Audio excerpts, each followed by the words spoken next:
వర్షాకాలంలో పశువులకు వివిధ రకాల వ్యాధులు వ్యాపిస్తుంటాయి. ముఖ్యంగా వర్షపు నీటితో నేల చిత్తడిగా మారినప్పుడు ఈ రోగాలు ప్రబలుతాయి. గిట్టలున్న ప్రతి జీవికి ఇది సంక్రమిస్తాయి. పశుపోషకులు, రైతులు అప్రమత్తంగా వ్యవహరించి ముందు జాగ్రత్త చర్యలు చేపట్టాలని తెలియజేస్తున్నారు వెంకటరామన్నగూడెం గేదెల పరిశోధనా స్థానం సీనియర్ శాస్త్రవేత్త డాక్టర్ రవికుమార్.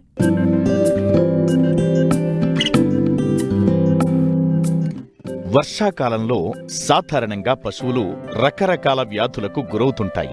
వర్షాలతో వాతావరణంలో కలిగే మార్పులు మనుషులతో పాటు పశువులకు హాని కలిగిస్తాయి.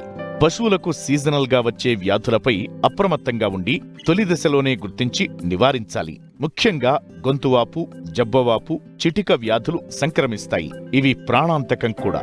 అంతేకాకుండా కొత్తగా వచ్చిన పచ్చిగడ్డి చిగురులను తిని అజీర్తి, కడుపుబ్బరం, పారుడు లాంటి వ్యాధుల బారిన పడుతుంటాయి.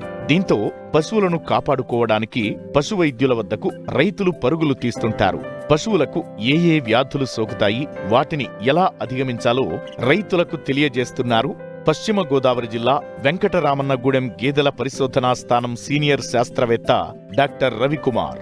వర్షాకాలంలో మనం అదనంగా కొన్ని జాగ్రత్తలు తీసుకోవాల్సి ఉంటుంది. నిజానికి మన పంటలు పండాలన్నా, జీవులు వృద్ధి చెందాలన్నా నీరు అవసరం. ఈ నీరు భూమికి చేరే కాలం వర్షాకాలమే అయినప్పటికీ కొన్ని పరిస్థితుల వల్ల వర్షాకాలంలో మనకి పశువుల ఆరోగ్యానికి హానికరమైన పరిస్థితులు కూడా ఉద్భవిస్తాయి. వర్షాకాలంలో ఎక్కువగా వచ్చే సమస్యలు కీటకాలు వృద్ధి చెందుతాయి. అలాగే నీటి మడుగుల్లో నత్తలు వృద్ధి చెందుతాయి. ఈ కీటకాలు, నత్తల వల్ల పశువుల్లో అంతర్పరాణ జీవులు వృద్ధి చెందుతాయి. సో దీన్ని నివారించడానికి మనం పశువుల పాకల చుట్టూ మనకి గడ్డి, అలాగే అనవసరమైన మొక్కలు మొలవకుండా తీసుకున్నట్టయితే కీటకాల యొక్క జనాభా గణనీయంగా తగ్గుతుంది. అదేవిధంగా పశువుల పాకని సాధ్యమైనంత పొడిగా ఉంచుకున్నట్టయితే పశువుల పాకలో దోమలు వంటి బెడదలు తగ్గుతాయి. అలాగే పశువుల పాక చుట్టుపక్కల నీటి మడుగులు కట్టకుండా ఉన్నట్లు చూసుకున్నట్లయితే మనకి ఇటువంటి నత్తల జనాభా, కీటకాల జనాభా నియంత్రణలో ఉంటుంది. దీనివల్ల అంతర్పరాణ జీవులు మనకి నియంత్రణలో ఉంటాయి.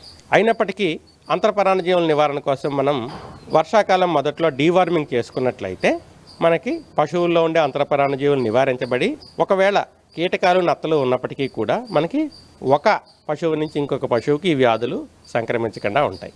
అలాగే కీటకాల వల్ల మనకు వచ్చిన ఇంకొక సమస్య ఏంటంటే పశువుని మాటిమాటికి చికాకు పరుస్తూ అది సరిగ్గా మేయకుండా చేస్తుంది. దానివల్ల మనకి పశువులకు హానికరం కాని కీటకనాశక మందులు మనకి ఉంటాయి.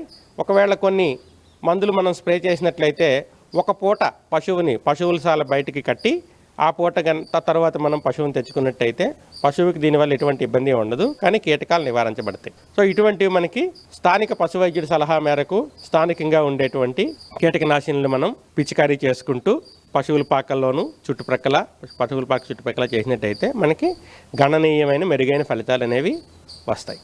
వర్షాకాలంలో గడ్డి చాలా లేతగా పెరుగుతుంది. అంటే అంతవరకు బీడు భూముల్లో కనిపించే చోట మనకి అకస్మాత్తుగా మెత్తటి, చాలా రుచిగా ఉండేటువంటి గడ్డి మొలుస్తుంది. ఈ గడ్డి కనుక పశువులు అధిక మొత్తంలో మేసేసినట్టయితే ఒకేసారి అజీర్తి, కడుపుబ్బరం, పారుడు ఇటువంటి సమస్యలు అనేవి మనకి వస్తాయి.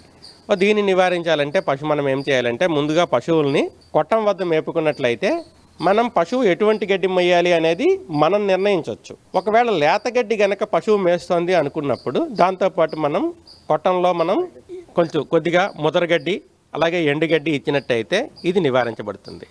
అదేవిధంగా సాధ్యమైనంత వరకు పశువులు బయట మేయకుండా చూసుకోవాలి. వర్షాకాలంలో ఒకవేళ లేతగడ్డి మేసేటప్పుడు కొంచెం తక్కువ సమయం మేసేలా చూసుకొని పారుడు లాంటి లక్షణాలు వస్తే వెంటనే మనం పశు వైద్యుడి ద్వారా చికిత్స అందించడంతో పాటు మేలైన మేత యాజమాన్యం ద్వారా మనం నివారించుకోవచ్చు. అలాగే ఎండుగడ్డి వర్షాకాలంలో తడిస్తే బూజు పట్టి దాని ద్వారా పశువుల్లో ఆరోగ్య సమస్యలు అనేవి వస్తూ ఉంటాయి.